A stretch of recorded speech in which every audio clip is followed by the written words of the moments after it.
Vereador Vasco, faz favor. Sr. Presidente, muito obrigado. Cumprimento a si, cumprimento todos os meus colegas do Executivo Municipal, cumprimento do Comunicação Social, os colaboradores do município e todas as pessoas que nos estão a ouvir à distância, seja em direto, seja de mais tarde em diferido.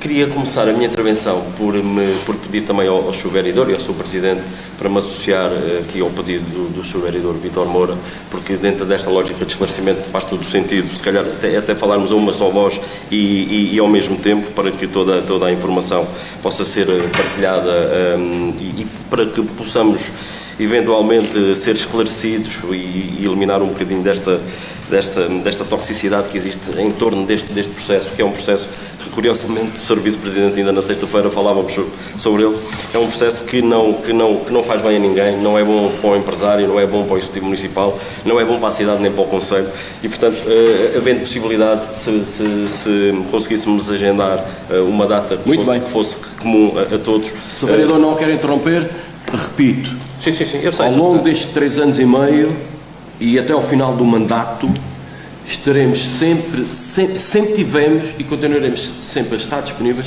para prestar todos os esclarecimentos, ok?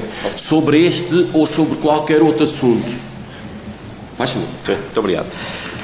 Deixe-me também, relativamente à sua intervenção inicial, associar-me também e mostrar algum regozijo relativamente às informações que partilhou relativamente aos condomínios da aldeia, porque, como sabe, tem sido também um tema recorrente do movimento Alternativa Com, e acho que este tipo de informações são informações que nos deixam satisfeitos, porque também eles certamente vão contribuir para, e como disse muito bem, uma alteração da paisagem e inclusivamente podem contribuir para um desenvolvimento de uma das partes do Conselho, neste caso a situação norte do Conselho.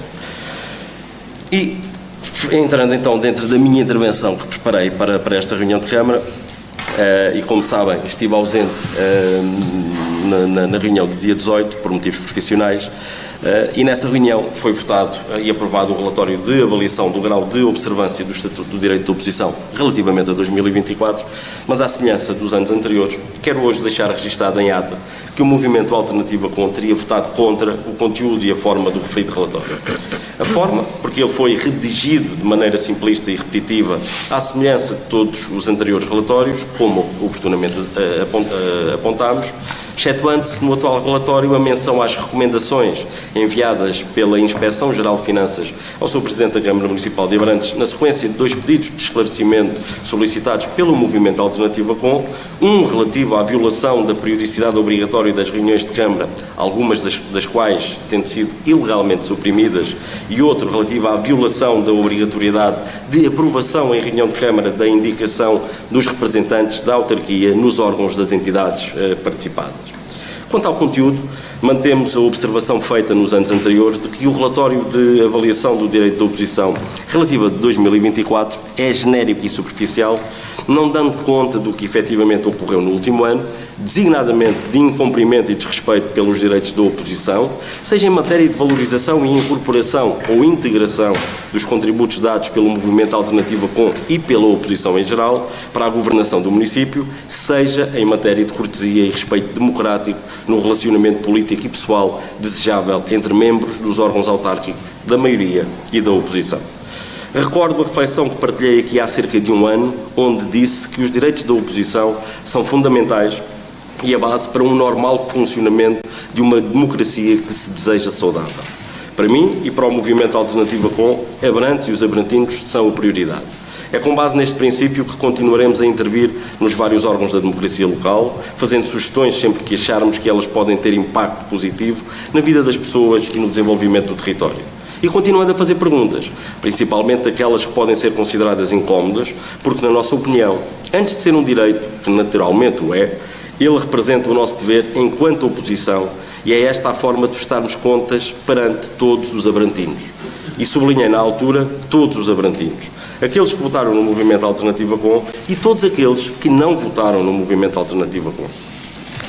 Sr. Presidente, permita-me agora que mude de tema e que, com grande preocupação, mas com grande sentido de responsabilidade, não posso neste momento deixar de voltar a abordar o tema da segurança. Faço o objetivo de um alerta coletivo e de uma sensibilização que pede uma cada vez maior e melhor articulação entre todos, refiro-me às forças de segurança, Executivo Municipal e cidadãos, porque, como é do domínio público, os últimos dias trouxeram-nos notícias perturbadoras relativamente a esta temática. Abordo de forma genérica para não criar alarme social, mas peço ao Sr. Presidente que nos tranquilize e que nos diga de forma sintética o que está a ser feito para prevenir este fenómeno que, de acordo com as estatísticas oficiais, mostra um crescimento mais acelerado em Abrantes quando comparado com os números do Médio Tejo. Gostaríamos também de ser esclarecidos sobre a atividade do Conselho Municipal de Segurança e queremos deixar claro, como já o fizemos num passado recente, que o movimento Alternativa Com considera ser fundamental conhecer a realidade das nossas forças de segurança, empoderando-as para reforçar a sua autoridade e ajudando-as a criar condições para que elas possam exercer as suas funções sem constrangimentos. E nem de propósito, Sr. Vereador Vítor Moura, realmente não concertámos posições, mas vou realmente ter que voltar ao tema da contratação, como forma de esclarecimento, para recordar o posicionamento do movimento Alternativa Com, que foi partilhado na primeira reunião de Câmara deste ano. E se recordam, disse na altura, se o movimento Alternativa Com fosse poder, defenderíamos intransigentemente a igualdade de oportunidades entre todos os candidatos. Na defesa deste princípio, a regra seria a abertura de concursos, processos sobre os quais tive a oportunidade de conversar com vários presidentes de Câmara e onde tive a oportunidade de esclarecer que eles não são assim tão complexos, nem tão morosos, argumentos várias vezes usados nestas reuniões de Câmara pelo Sr. Presidente para justificar os ajustes diretos.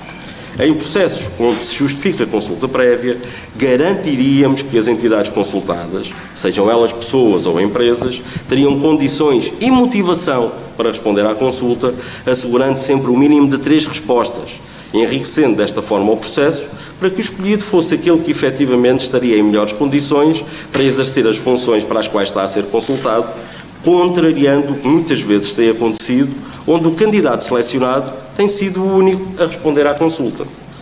Por tudo o que referi anteriormente, os ajustes diretos seriam sempre um último recurso, sendo, obviamente, exceções devidamente justificadas e nunca a regra para o regime de contratação. Dissemos-lo, ou disse-o, aqui no dia 7 de janeiro de 2025 e voltei a repeti-lo hoje, dia 1 de abril. E ora nem de propósito, porque pode parecer mentira, mas não é. Porque olhando para os grandes números, porque são eles que nos mostram uma tendência, ao analisarmos os últimos 500 contratos celebrados por este Executivo Municipal, concluímos que 273 foram fechados por ajuste direto, 155 foram objeto de consulta prévia e apenas 49, menos de 10%, tiveram na sua origem a abertura de um concurso público. Na nossa opinião, ou há falha no planeamento, ou fica provado o excessivo e injustificado recurso a contratações por ajuste direto e consulta prévia, mais de 90% dos processos, nos casos em que a urgência é questionável e o critério de seleção dos candidatos não é evidente. Como também já sugerimos numa das nossas declarações de voto sobre este tema, o movimento Alternativa Com considera que, relativamente às funções com elevada rotação e ou desempenhadas por um elevado número de pessoas, deverão ser constituídas bolsas de recrutamento por concurso público, às quais se deve recorrer sem necessidade de efetuar ajustes diretos. Reiteramos e reforçamos esta posição, pois consideramos que deve ser rigorosamente assegurada a igualdade de oportunidades a todos os cidadãos ou entidades interessadas e garantindo o respeito pelos justos princípios da isenção, imparcialidade e transparência. Deixo assim mais uma vez um esclarecimento sobre o posicionamento do movimento Alternativa Com sobre o regime de contratações, voltando a ele ou a novo esclarecimento, caso haja necessidade. Muito obrigado.